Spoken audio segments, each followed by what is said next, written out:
And I kind of think of it as, like when you see wildlife documentaries and there are animals in the desert, for example, that are exactly the same color as their surroundings, just hoping that if they just stay completely bland and don't stand out in any way, that the predator's not going to notice them.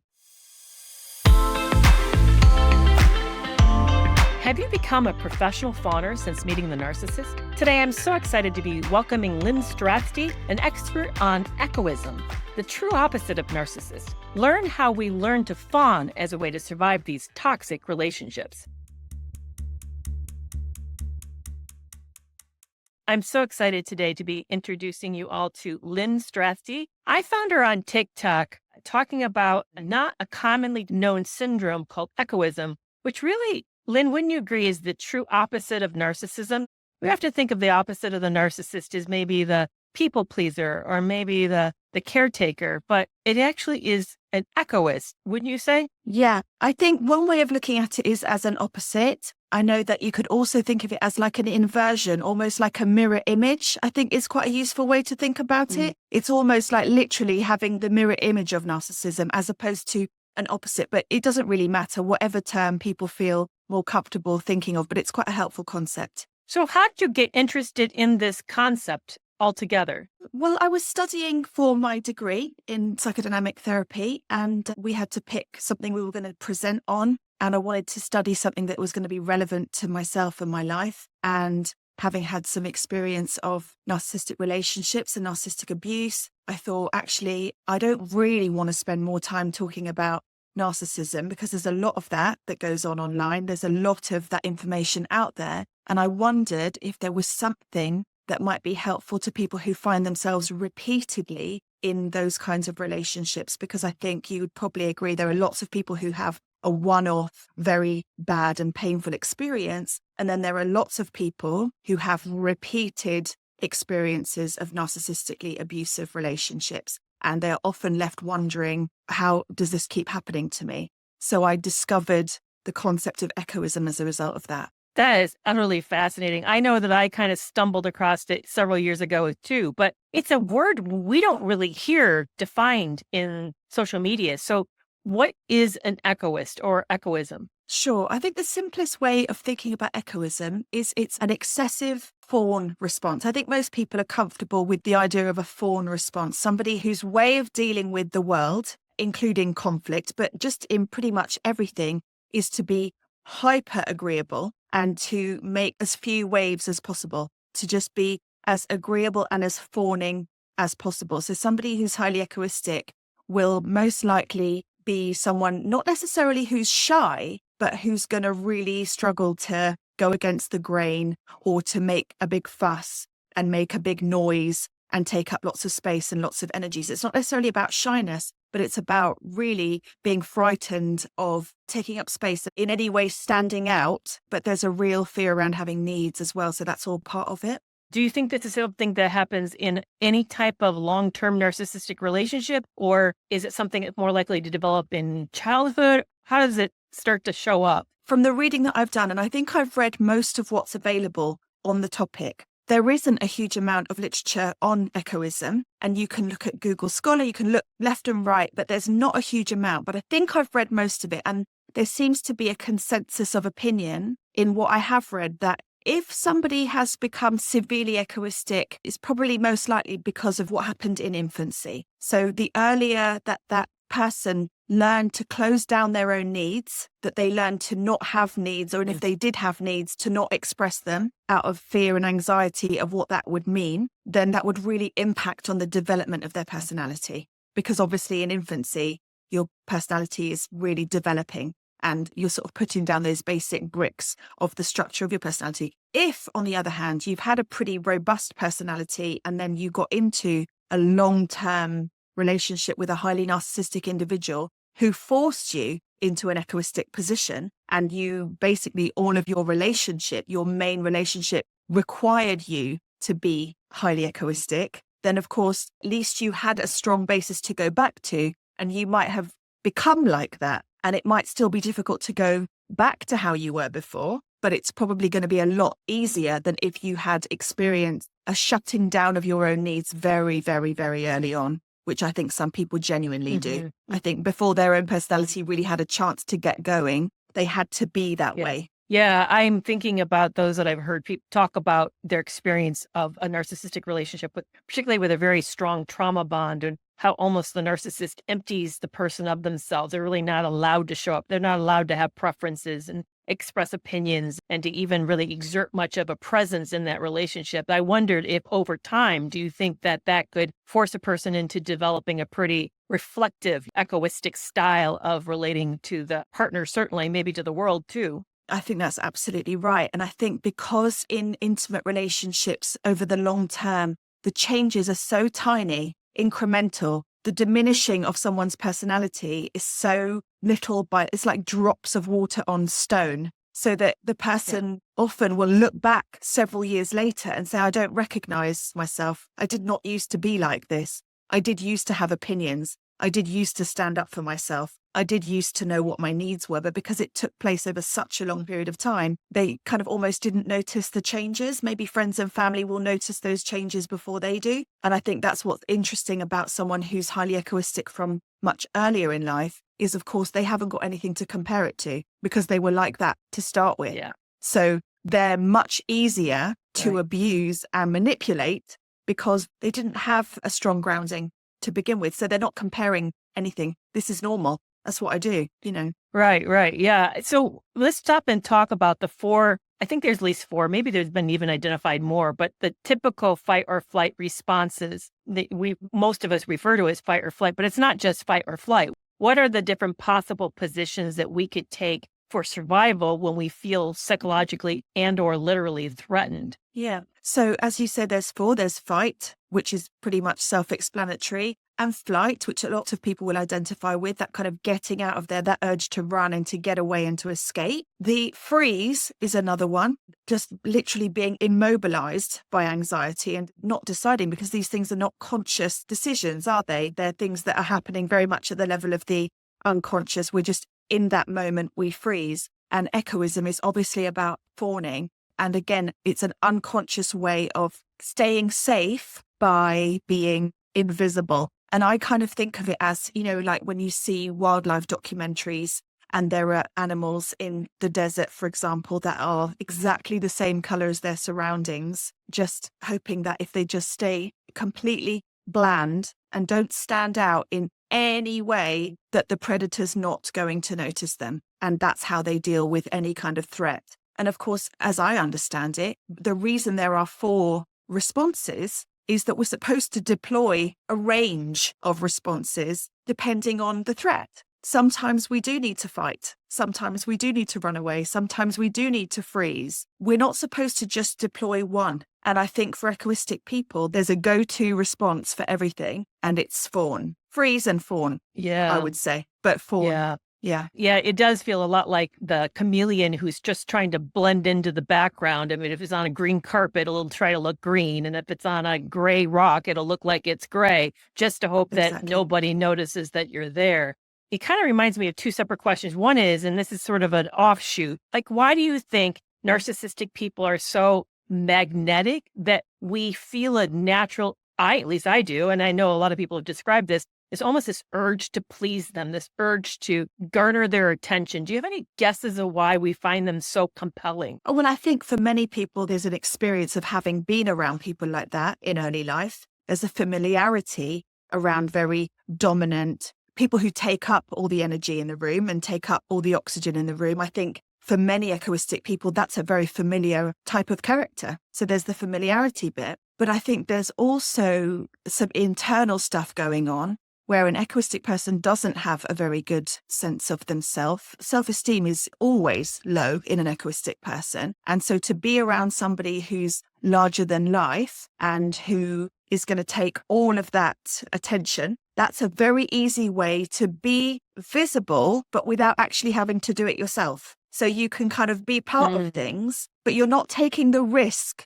of actually having to stand out yourself, but you can stand next to somebody who's going to do that for you. So it's a kind of way of participating by proxy, almost. You're not really involved, but you're next to somebody who is involved. Like you get to be the moon to the sun. Exactly. And I think there's a really natural gravitation because I do think it's a yin and yang. I think it's a very natural attraction between polarities in the same way that there's the masculine and the feminine. And I don't mean the man and the woman. I mean the masculine and the feminine. There's the yin and the yang. There's the internal, there's the external. There's the narcissist and the echoist. And I think it is really interesting that as much as narcissistic people probably prefer to be around people that they can dominate, I also think unconsciously echoistic people prefer to be around people who are going to take that role because it's just a lot easier than having to break out of the fawn response and to really be something, if you see what I mean. I do. So help me understand, how would you know that you're fawning? Some people may say, okay, I hear the word, but I'm not exactly for sure what it looks like to be a person who's fawning. Sure.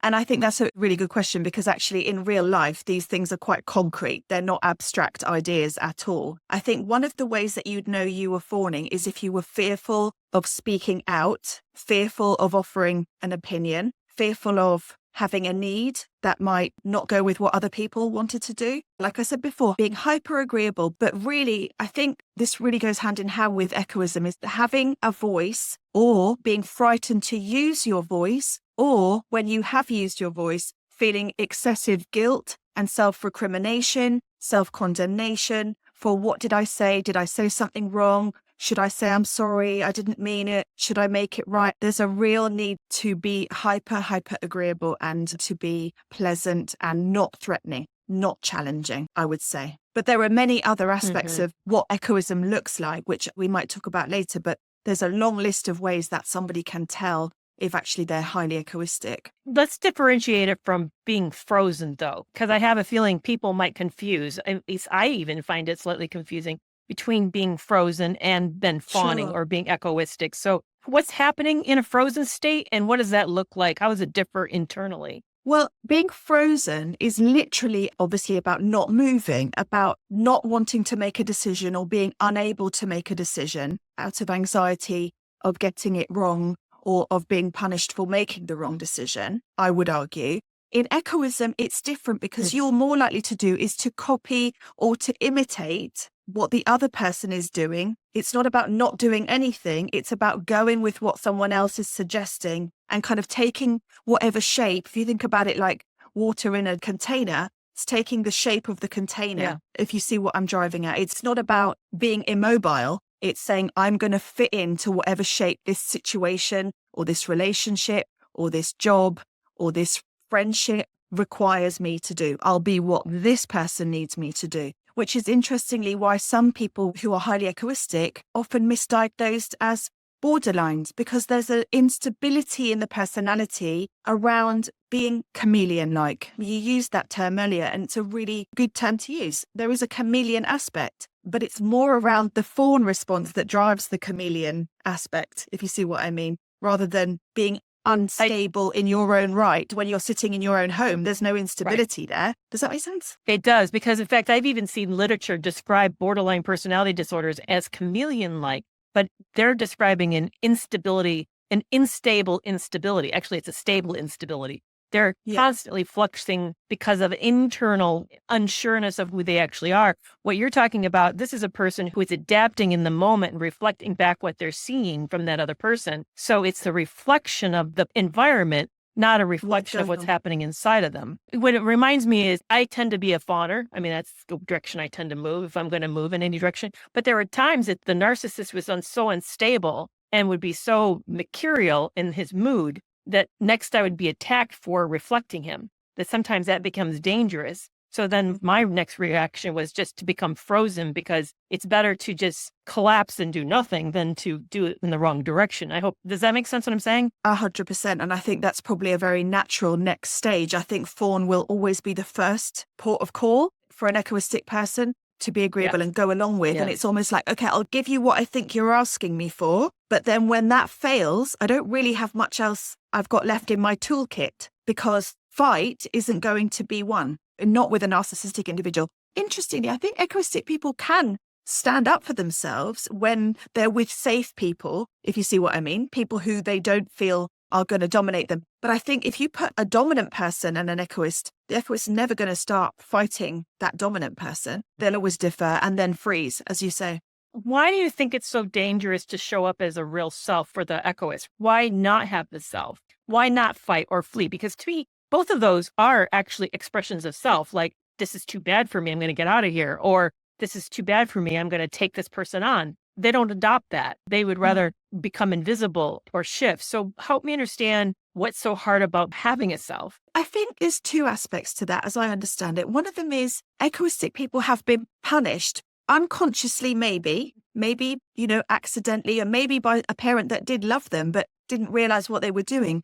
That echoistic person's been punished for having needs, which is the self, isn't it? Having a need, having a me, and maybe, not being exactly what other people want has resulted in punishment. So if I'm going to be punished for doing that, then I'm going to very quickly learn to stop doing that. There's a sort of second strand, which I think is the more devastating one, which is why I would love to see echoism more recognized. That if the self hasn't really been developed early on, even as an adult, when you say, well, look, why don't you try taking up more space? Why don't you try being more you? Quite often the answer is because I have no idea who that is. I would love to be a self in the common discourse, the tiny amount that there is on echoism. And Craig Malkin talks about it. You talk about it. And there's another therapist on TikTok who talks about it, whose name escapes me, Jim. People often talk about not being willing to talk about your own needs, to express your own needs. I would say for some people, it's much deeper than that. It's that actually, if you ask that person, what do you need?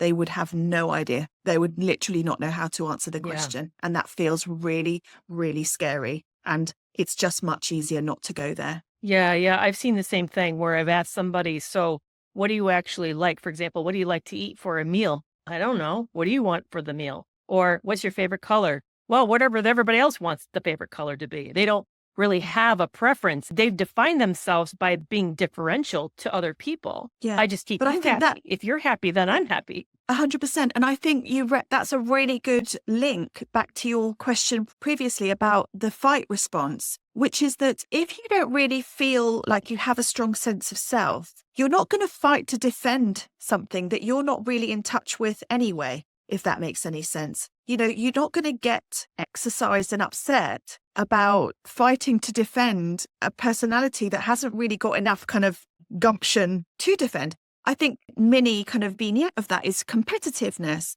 Echoistic people are not going to be highly, playing a board game. They're going to be the ones that don't care if they win or lose the game because there isn't enough. Does that make sense? It's like, it's fine. Who cares if I win? Yeah, it does. Doesn't matter. Doesn't matter at all. Yeah. Less. They're happier that there's no fight afterward. Yeah. No one's asking me. I'm just playing. I'm just here to play. You want me to play? I'll play. I'll do it. Right. That's fascinating. Yeah.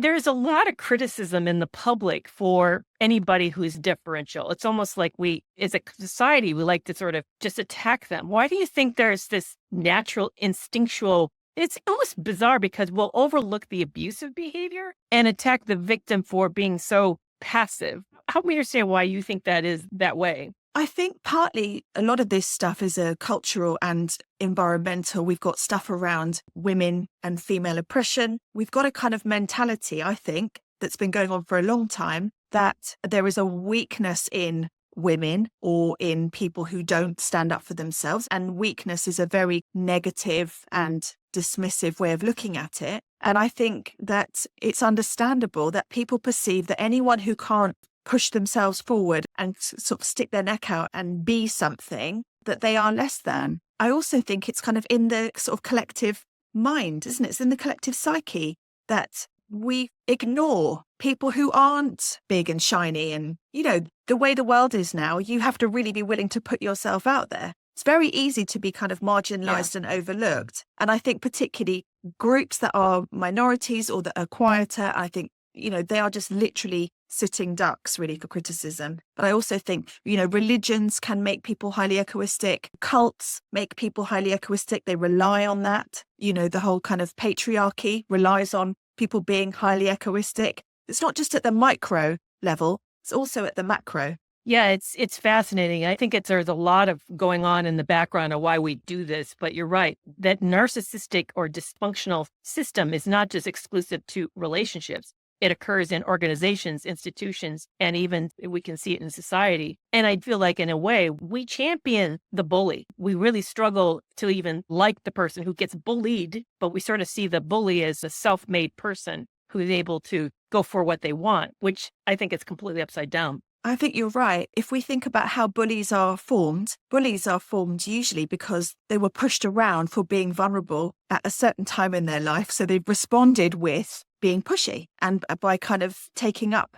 that personality. Mm-hmm. And I think it's interesting that we know that bullies pick on the weak because they recognize the weakness in the other person that they had to sort of shame out of themselves, if that makes any sense. It's almost like, I can't bear to see that weakness in you because I know that that weakness is in me. So I don't want to look at it. I don't even want to see it. Get rid of that. Yeah. You know, So I despise it because I despise it in me. I despise it in you. Yeah. I think so. Yeah, I for agree. sure. I agree. Yeah. This has been a fascinating discussion. I know that I just could go on and on and on because I find all of this very, very interesting. Yeah. But I had a question I'd love to take over to the podcast extra to talk to you about. And that is, so if you see yourself as an excessive fawning individual, maybe you have echoistic tendencies, how do we start to heal? Let's get into that over in the second interview and talk more about that. But thank you so much for joining me today, Lynn. How does people find you?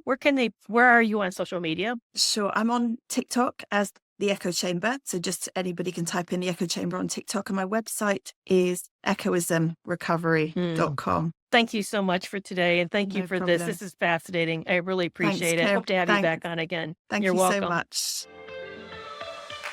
Well, that's a wrap for this week's episode. Are you following me on TikTok, Facebook, Instagram, and YouTube? Find me at Kerry McAvoy, Ph.D.